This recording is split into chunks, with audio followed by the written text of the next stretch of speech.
Welcome to my YouTube channel.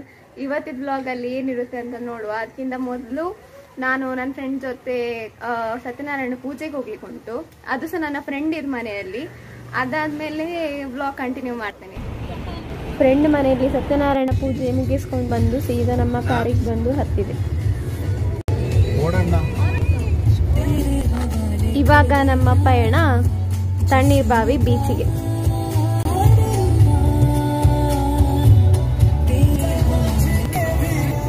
Almost ಇವಾಗ ಹತ್ರ ಬಂದ್ವಿ ನಾವು ಬೀಚ್ ಹತ್ರ. ಇನ್ನು ಅಲ್ಲಿ ಬೀಚಲ್ಲಿ ಏನೋ ಪ್ರೋಗ್ರಾಮ್ ಇದೆ ಅಂತ ಹೇಳ್ತಿದ್ರು. ಅದಕ್ಕೆ ನಾವು ಅಲ್ಲಿ ಒಂದು ರೌಂಡ್ ಸುತ್ತಿ ಬರುವ ಅಂತ ಹೇಳಿ ಹೊರಟದ್ದು.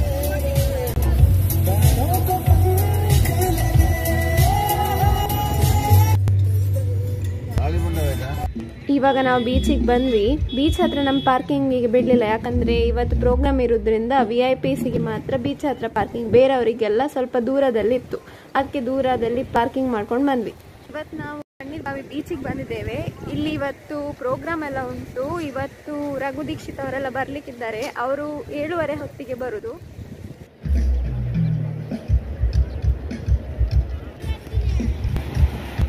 ಬೀಚಿಗೆ ಪ್ರೋಗ್ರಾಮ್ ನೋಡ್ಲಿಕ್ಕಂತಾನೆ ಬಂದದ್ದು ನಾವು. ನನ್ನ ತಂಗಿ ಎಲ್ಲ ಹೇಳಿದ್ಲು ಅಂತ ಹೇಳಿ ಬಂದದ್ದು. ಮತ್ತೆ ನೋಡಿದ್ರೆ ಅಲ್ಲಿ ಬೀಚಿಗೆ ಹೋದ್ಮೇಲೆ ಗೊತ್ತಾಯ್ತು ಪ್ರೋಗ್ರಾಮ್ 7 ಗಂಟೆಯಿಂದ ಸ್ಟಾರ್ಟ್. ಅಂದ್ರೆ 5 ಗಂಟೆಗೆ ಪ್ರೋಗ್ರಾಮ್ ಸ್ಟಾರ್ಟ್ ಅಂತೆ. ಆದ್ರೆ ರಘು ದೀಕ್ಷಿತ್ ಅವರದ್ದು ಪ್ರೋಗ್ರಾಮ್ ಎಲ್ಲ 7 ಗಂಟೆಯಿಂದ ಸ್ಟಾರ್ಟ್ ಅಂತ ಗೊತ್ತಾಯ್ತು. ಹೊರಗಡೆ ಬರ್ತಿಲ್ಲ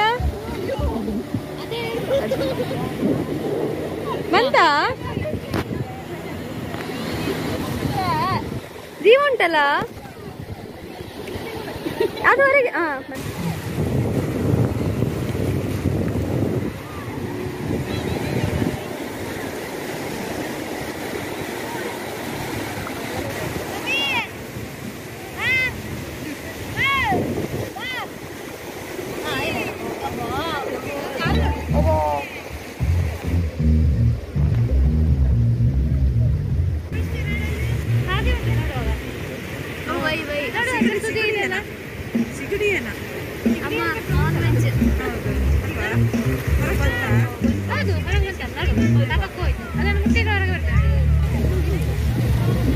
ಅವರೆಲ್ಲರೂ ಸಾಧ್ಯ ಏನು ಅಂತ ಹೇಳಿ ಡಿಸ್ಕಷನ್ ಆದಮೇಲೆ ನನಗೆ ಸಾಧ್ಯ ನೋಡ್ಬೇಕಂತ ಅನಿಸಿ ನಾನು ನೀರಲ್ಲಿ ಅದನ್ನು ಹುಡ್ಕೊಂಡು ಹೋದೆ. ಕೊನೆಗೂ ಸಿಕ್ತು.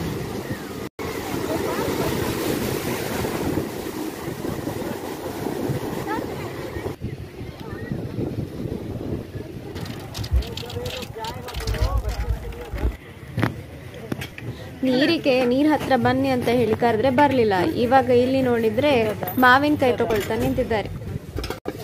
ಮಾವಿನಕಾಯಿ ಮಾತ್ರ ತಗೊಂಡ್ರೆ ಆಯ್ತಾ, ಚರ್ಮುರಿ ಸಹ ತಗೊಳ್ಳುವ ಅಂತ ಚರ್ಮುರಿ ಸಹ ತಗೊಂಡ್ವಿ.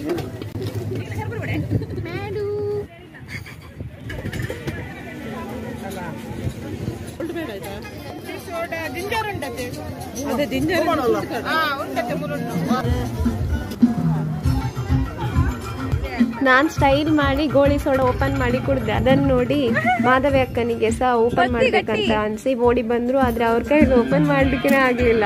ನೆಕ್ಸ್ಟ್ ಮಧು ಅಕ್ಕ ಬಂದ್ರು, ಅವ್ರು ಸಹ ಒದ್ದಾಡಿದ್ರು. ಆದ್ಮೇಲೆ ಓಪನ್ ಮಾಡಿದ್ರು.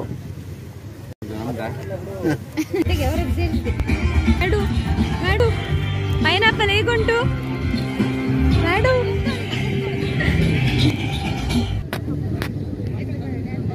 ವಾಪಸ್ ಕಾರ್ ಪಾರ್ಕಿಂಗ್ ಹತ್ರ ಹೋಗ್ತಿರುವಾಗ ಅಲ್ಲಿ ರಘು ದೀಕ್ಷಿತ್ ಅವ್ರದ್ದು ವಾಯ್ಸ್ ಕೇಳಿದಾಗಿ ವಾಪಸ್ ನಾವು ಬೀಚ್ ಹತ್ರ ನೋಡ್ಲಿಕ್ಕೆ ಬಂದ್ವಿ.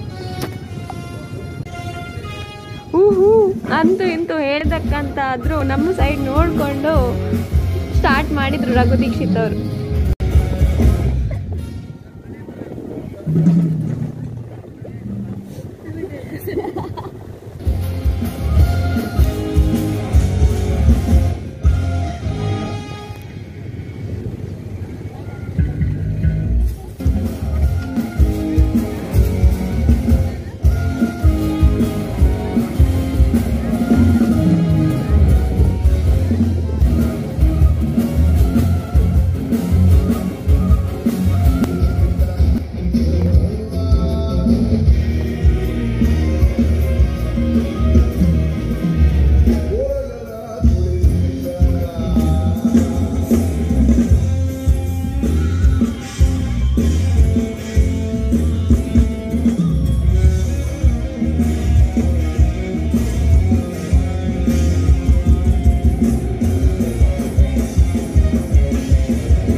ಅವರದ್ದು ಪ್ರೋಗ್ರಾಮ್ ಸ್ಟಾರ್ಟ್ ಆಗಿದ್ದಲ್ಲ ಅದು ಅವ್ರ ಸೌಂಡ್ ಚೆಕ್ ಮಾಡ್ಬೇಕಂತ ಜಸ್ಟ್ ಟ್ರಯಲ್ ಮಾಡಿ ನೋಡ್ತಿದ್ರು. ಆದ್ರೂ ನಮ್ಗೆ ಅಷ್ಟಾದ್ರೂ ನೋಡಿ ಸಿಕ್ಕಿತ್ತಲ್ಲ ಅಂತ ಖುಷಿ ಆಯ್ತು. ಇವಾಗ ನಮ್ಮ ನೆಕ್ಸ್ಟ್ ಪಯಣ ಮಂಗಳೂರು ಕರಾವಳಿ ಉತ್ಸವಕ್ಕೆ. ನಿಮ್ಗೆ ಇವಾಗ ಇಲ್ಲಿ ಕಾಣಿಸ್ತಿರ್ಬೋದು ಕರಾವಳಿ ಉತ್ಸವ ಬಂತು. ಇವಾಗ ನೀವು ನೋಡ್ಬೋದು ನಾವು ಕರಾವಳಿ ಉತ್ಸವಕ್ಕೆ ಬಂದ್ವಿ. ತುಂಬ ಜನ ಇದ್ರು. ಆಟ ಆಡಲಿಕ್ಕೆ ಬೇರೆ ಬೇರೆ ಟೈಪ್ ಇದೆಲ್ಲ ಇತ್ತು. ನನಗೆ ಆ ಜಾಯಿಂಟ್ ವೀಲ್ ಇಷ್ಟ ಆಗೋದಿಲ್ಲ, ಯಾಕಂದರೆ ಜಸ್ಟ್ ಒಂದು ರೌಂಡ್ ಹಾಕೋದು ಮಾತ್ರ ಅಲ್ಲ ಅದರಲ್ಲಿ, ಅದಕ್ಕೆ ನಂಗೆ ಅಷ್ಟು ಇಷ್ಟ ಆಗಲ್ಲ. ಇದು ಬ್ರೇಕ್ ಡ್ಯಾನ್ಸಲ್ಲಿ ಕೂಡಬೇಕಂದ್ರೆ ತುಂಬ ಇಷ್ಟ. ಅದಕ್ಕೆ ಅಪ್ಪನ ಹತ್ರ ಹಠ ಮಾಡಿ ಟಿಕೆಟ್ ತಗೊಂಡೆ. ಅಮ್ಮನ ಫೋನನ್ನು ನನ್ನ ಕೈಯಿಂದ ತಗೊಂಡು ಅಲ್ಲಿ ಅದರಲ್ಲಿ ಕೂತ್ಕೊಂಡಾಗ ನೀನು ವೀಡಿಯೋ ಮಾಡಿದರೆ ಅದು ಬೀಳ್ತದೆ, ಹಾಳಾಗ್ತದೆ ಅಂತ ಹೇಳ್ಕೊಂಡು. ಆದರೆ ಅಮ್ಮನಿಗೆ ಗೊತ್ತಿರಲಿಲ್ಲ ನನ್ನ ಫೋನ್ ನನ್ನ ಹತ್ರನೇ ಉಂಟಂತ. ಮೆಲ್ಲ ನನ್ನ ಫೋನನ್ನು ತೆಗೆದು ಅದರಲ್ಲಿ ವೀಡಿಯೋ ಶೂಟ್ ಮಾಡಲಿ ಸ್ಟಾರ್ಟ್ ಮಾಡಿದ್ದೆ. ಆಡಿ ಆದಮೇಲೆ ಸೀದಾ ನಾವು ಫುಡ್ ಸ್ಟಾಲ್ ಕಡೆಗೆ ಬಂದ್ವಿ. ಫುಡ್ ಸ್ಟಾಲ್ ಮಾತ್ರ ಅಲ್ಲ, ಎಲ್ಲ ರೀತಿಯ ಸ್ಟಾಲ್ಸ್ ಇತ್ತು. ಆದರೆ ಜಾಸ್ತಿ ಇದ್ದದ್ದು ಫುಡ್ ಸ್ಟಾಲ್ಸ್. ನೀವೀಗ ನೋಡ್ಬೋದು ಇಲ್ಲಿ ವೆರೈಟಿ ಯಾವ ರೀತಿ ತಿಂಡಿ ಬೇಕಿದ್ರೂ ಇಲ್ಲಿ ಇತ್ತು. ಎಲ್ಲ ರೆಡಿಯಾಗಿ ಅಲ್ಲೇ ಎಲ್ಲ ಒಂದೊಂದು ಸ್ಟಾಲಲ್ಲಿ ಒಂದೊಂದು ರೀತಿದಿತ್ತು.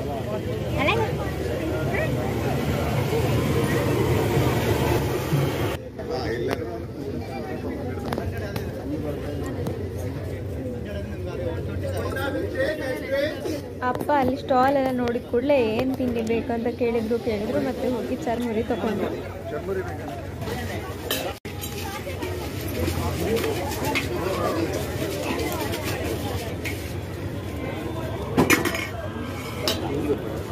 ನೆಕ್ಸ್ಟ್ ನಮ್ಮ ಕಣ್ಣಿಗೆ ಬಿದ್ದದ್ದೇ ಕೊಂಕಣಿ ವಟಾರ. ಇಲ್ಲಿ ಏನೇನು ಫುಡ್ ಇರ್ಬೋದು ಅಂತ ನೋಡ್ಲಿಕ್ಕಂತ ಹೋದ್ವಿ. ಮತ್ತೆ ಅಲ್ಲಿ ಹೋಗಿ ಅಪ್ಪ ಒಂದೊಂದೇ ಟೇಸ್ಟ್ ಮಾಡ್ಲಿಕ್ಕಂತ ಒಂದೊಂದೇ ಐಟಮ್ಸ್ ತಗೊಳ್ತಾ ಹೋದ್ರು.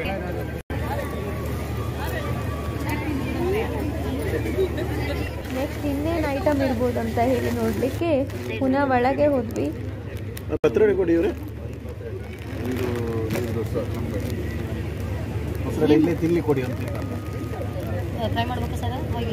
ಅರಿವೆ ಸೊಪ್ಪು, ಕಾಲಿಫ್ಲವರ್, ಮೆಂತೆ ದೋಸೆ. ಇಲ್ಲಿ ಯಾವುದೇ ರೀತಿದು ಕೊಂಕಣಿ ಸ್ಟೈಲ್ ಇದು ಎಂತಾದ್ರು ಐಟಮ್ ತಿನ್ಬೇಕಂತ ಅನ್ಸಿದ್ರೆ ನೀವು ಇಲ್ಲಿಗೆ ಒಂದ್ಸಲ ವಿಸಿಟ್ ಮಾಡ್ಬೋದು. ಮಹಾಮಾಯ ಲಂಚ್ ಹೋಮ್, ಕುದ್ರೋಳಿ ದೇವಸ್ಥಾನದ ಹತ್ರ ಮಂಗಳೂರಲ್ಲಿ.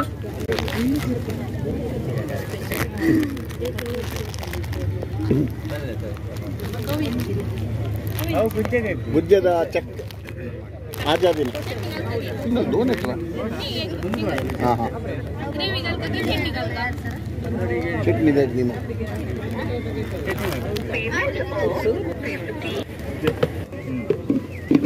ನೆಕ್ಸ್ಟ್ ಸ್ಟಾಲಿಗೆ ಬಂದದ್ದು ನಾವು ಮುಳ್ಕ ಮತ್ತೆ ಕಡ್ಗೆ ಕಬಾಬ್ ತಿನ್ಲಿಕ್ಕೆ.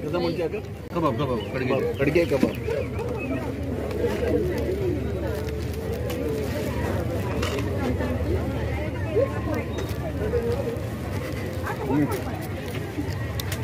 ನೀವೀಗ ನೋಡ್ತಿರ್ಬೋದು ಇಲ್ಲಿ ಏನು ಹುಲಿದು ಬಾಯಿ, ಅದರೊಳಗೆ ಬಾಯೊಳಗೆ ಗುಹೆ ಥರ ಇತ್ತು. ಆ ಗುಹೆ ಒಳಗೆ ಹೋಗೋದೇ ಒಂಥರ ಎಲ್ರಿಗೆ ಎಕ್ಸೈಟ್ಮೆಂಟ್ ಆಗಿತ್ತು. ಫುಲ್ ರಶ್ ಇತ್ತು, ಅದಕ್ಕೆ ಎಲ್ಲರೂ ಹೋಗ್ತಿದ್ರಂತ ನಾವು ಒಂದು ಸಾರಿ ನೋಡೇ ಬಿಡೋಣ ಅಂತ ಹೇಳಿ ಹೊರಟ್ವಿ.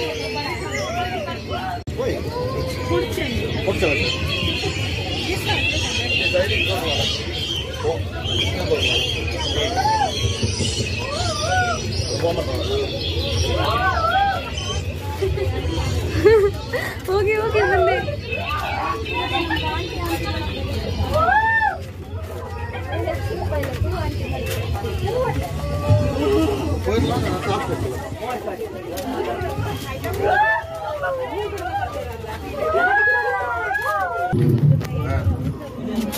ಕಾಡೊಳಗೆ ಒಂದು ಗುಹೆಗೆ ಹೋದಾಗನೇ ಫೀಲ್ ಆಯಿತು. ಅರೇಂಜ್ಮೆಂಟ್ ಎಲ್ಲ ತುಂಬ ಚಂದ ಮಾಡಿದ್ರು. ಸೇಮ್ ಗುಹೆ ಒಳಗೆ ಫೀಲ್ ಆಗೋ ಥರನೇ ಆಗೋ ಥರ ಎಲ್ಲ ಅರೇಂಜ್ ಮಾಡಿದ್ರು.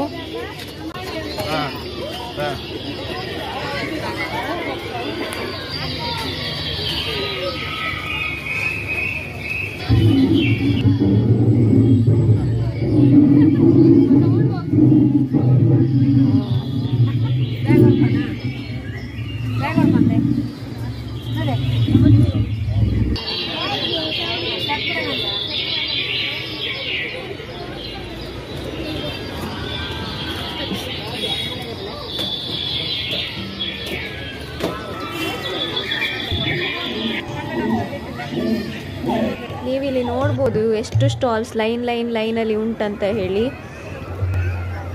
ಕರಾವಳಿ ಉತ್ಸವಕ್ಕೆ ಹೋಗೋ ಮೊದಲು ಪಬ್ಬಾಸಿಗೆ ಹೋಗ್ಬೇಕಂತಿದ್ವಿ, ಮತ್ತೆ ಕರಾವಳಿ ಉತ್ಸವ ಒಂದ್ಸರಿ ಎಲ್ಲ ರೌಂಡ್ ಹಾಕಿ ಆದಮೇಲೆ ಪಬ್ಬಾಸಿಗೆ ಬರುವ ಅಂತ ಬಂದ್ವಿ. ಇಲ್ಲಿ ರಶ್ ಅಂದರೆ ರಶ್, ಯಾವಾಗ ಸಹ ಸ್ಯಾಟರ್ಡೆ ಸಂಡೇ ಆಲ್ಮೋಸ್ಟ್ ಯಾವಾಗ ಸಹ ರಶ್ಶೇ ಇರ್ತದೆ. ಇಲ್ಲಿ ಟೋಕನ್ ಸಿಸ್ಟಮ್. ಎಷ್ಟು 20 ನಿಮಿಷ ನಮ್ದು ಇನ್ನೂ ಸಹ 5, ಇಲ್ಲಿ ಈಗ 24 ನಮ್ದು ಕೂಪನ್. आणि कितने वेळ असतं आणि 20 मिनिट.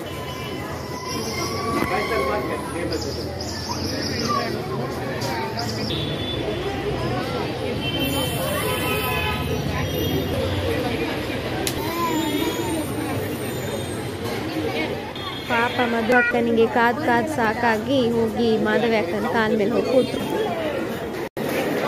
ಇಲ್ಲಿ ಟೋಕನ್ ಸಿಕ್ಕಿದ್ರೆ ಮಾತ್ರ ಸಾಕಾಗುದಿಲ್ಲ, ಎಷ್ಟು ಜನ ಇದ್ದಾರೆ ಅದರ ಮೇಲೆ ಸಹ ಡಿಪೆಂಡ್ ಆಗ್ತದೆ ಟೋಕನ್ ತಗೊಳ್ಳುವಾಗ.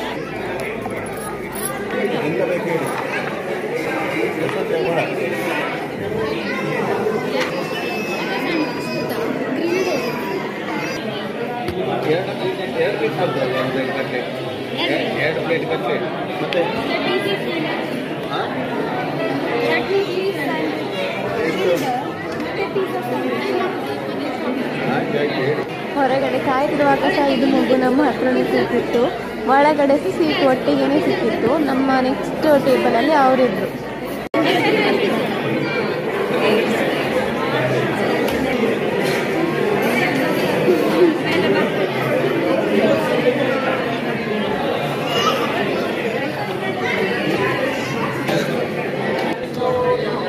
ಬೇರೆ ದಿವಸ ವೈಶಾಲಿ ನನ್ನ ವಾಯ್ಸ್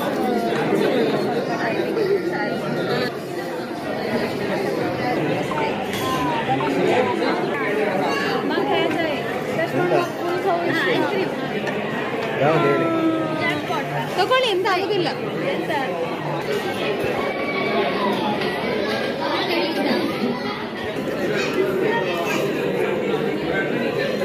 ಮಾಧವಿ ಅಕ್ಕ ಇವಾಗ ಡೆಮೋ ತೋರಿಸ್ತಾರೆ ನೋಡಿ, ಚೀಸ್ ಫುಲ್ ಅಂದ್ರೆ ಹೆಂಗಿರ್ತದೆ ಅಂತ.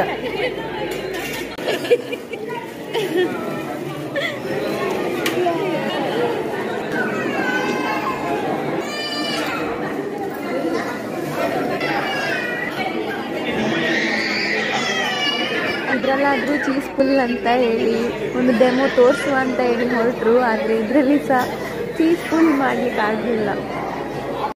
ಆಲ್ಮೋಸ್ಟ್ ಎಲ್ಲರೂ ಪಬ್ಬಾಸಿಗೆ ಬರುವುದೇ ಐಸ್ ಕ್ರೀಮ್ ತಿನ್ನಲಿಕ್ಕೆ, ಹಾಗಾಗಿ ನಾವು ಐಸ್ ಕ್ರೀಮ್ ಆರ್ಡರ್ ಮಾಡಿದ್ವಿ. ಫಸ್ಟ್ ಬಂದದ್ದು ಸ್ಪೆಷಲ್ ಗಡ್ಬಡ್, ಅದಾದಮೇಲೆ ಪರ್ ಫ್ರೈ, ಅದಾದಮೇಲೆ jackpot, finally Pabba special.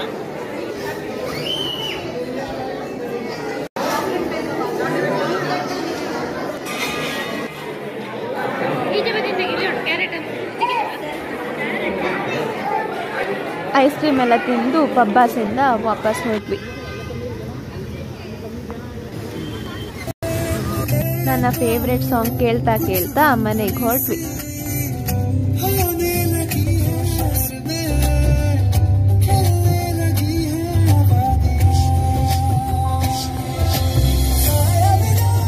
ಇವಾಗ ಉಡುಪಿಗೆ ಬಂದು ತಲುಪಿದ್ವಿ.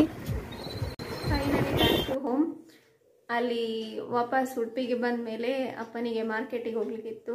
ಮಾರ್ಕೆಟಿಗೆ ಹೋದ್ಮೇಲೆ ಅಲ್ಲಿಂದ ಸೀದಾ ಬರುವ ಅಂತ ಹೇಳುವಾಗ ನನಗೆ ನನ್ನ ಸ್ಕೂಟಿ ನೆನಪಾಗಿ ಸ್ಕೂಟಿ ಮಧ್ಯಾಹ್ನ ನನ್ನ ಫ್ರೆಂಡ್ ಒಟ್ಟಿಗೆ ಹೋಗುವಾಗ ಸ್ಕೂಟಿಯನ್ನು ಅಲ್ಲೇ ಇಟ್ಟಿದ್ದೆ, ಅದನ್ನು ತೊಗೊಂಡು ಬರ್ಲಿಕ್ಕಂತ ನಾನು ಸ್ಕೂಟಿಯಲ್ಲಿ ಬಂದೆ.